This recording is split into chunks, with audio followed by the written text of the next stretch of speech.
Hi everyone, welcome to Triple E 137.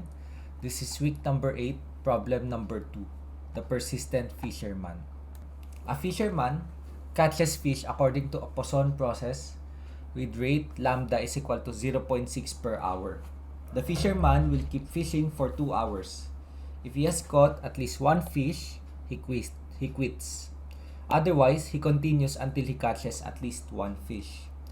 So we have here a fisherman, okay, and then over 2 hours, so let's say that this is time t, he will fish in this interval, okay, and if he doesn't catch a fish over this interval, that means that the number of success over this interval is 0. Then he continues to fish from t up to infinity until the first fish that he catches. Okay, so in this case we have two types of random variables. Recall that when we have a Poisson process, there are three random variables of interest depending on the problem.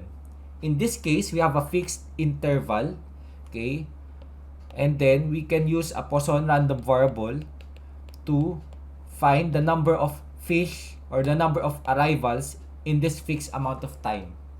Okay, and then on the next interval after 2 hours, we can define here an exponential random variable wherein take note that they have different parameters. In this case, the parameter is p sub k of k, the number of success. Whereas in this case, we have t, the time interval, the time it takes before the first success. Okay, so that's why this one is discrete, because the number of arrivals is discrete, either from 0 to infinity.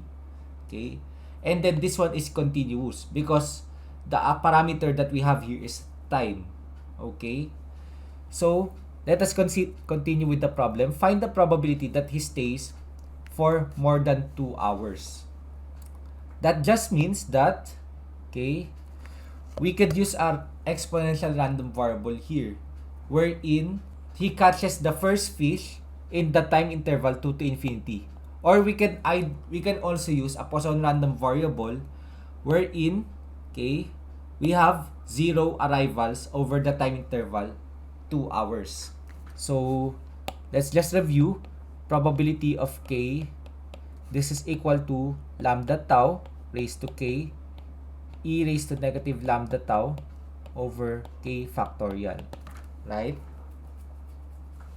So lambda tau, in this case, lambda is 0.6, tau is equal to 2 hours. Take note that if we define lambda to have 0.6 per unit hour, per unit time, then that unit time must also have the same dimension for tau. If we denote 2 hours, then lambda must be 0.6 because it is per unit hour. Okay, so 0.6 times 2, in this case, what we want to get is p sub k of 0, because p sub k of 0 is we have no fish caught within those time interval, and we are sure that he will stay for more than 2 hours because he hasn't caught anything.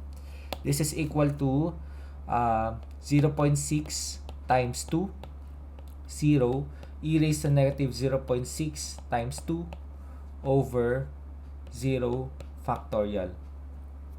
And this is equal to 0.3012. Okay? And the other approach here is we can use also the exponential random variable wherein we have caught the first fish from the time 2 to infinity of the, if you could recall, f sub t of t is equal to lambda e is the negative lambda t dt.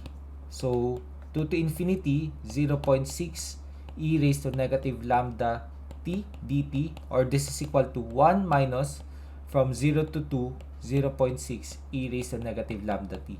That is also equal to 0.3012.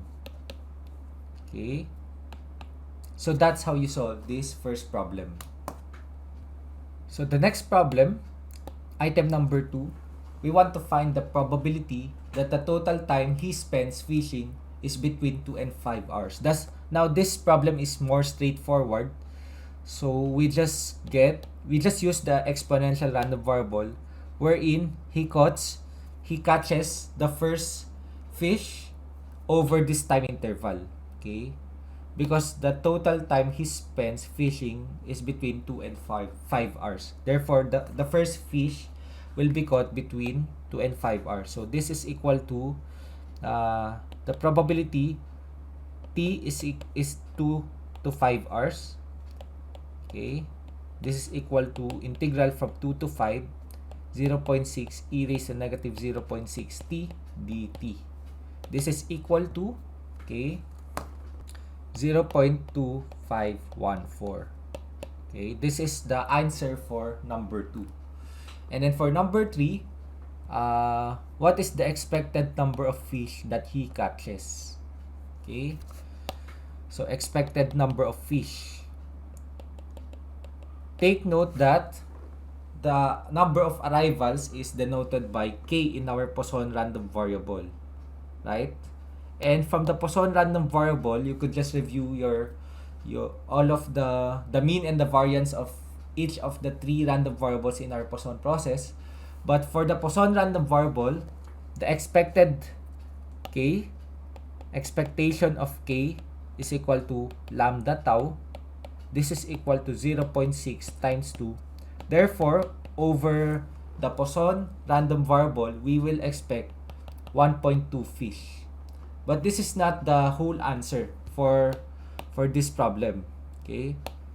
Because this is just for this interval. Okay? We expect 1.2 fish in this interval. So for the interval from 2 to infinity, we will expect only 1 fish here. Okay? So, to get expectation of fish or the number of fish over the entire experiment, this is equal to 1.2 plus the expected number of fish or the number of fish that he catches between 2 to infinity is 1, and then that is scaled by the probability that certain event happens. So that is 0.3012. So our answer in this case is 1.5012. Okay. So why did we not scale the first term here by some sort of probability? Because we are only interested in the amount of fish over this entire experiment.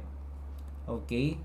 So the expected number of fish over the Poisson random variable is given by lambda tau, right? And then we do not care about the time variable here in this case because we are interested in the number of success, okay, over from 0 to infinity. So, but the number of fish that we catch in the interval 2 to infinity is only 1 fish. Therefore, that outcome will be scaled by the probability that we will be fishing for more than 2 hours, right? So we do not need to scale this outcome because it is already given.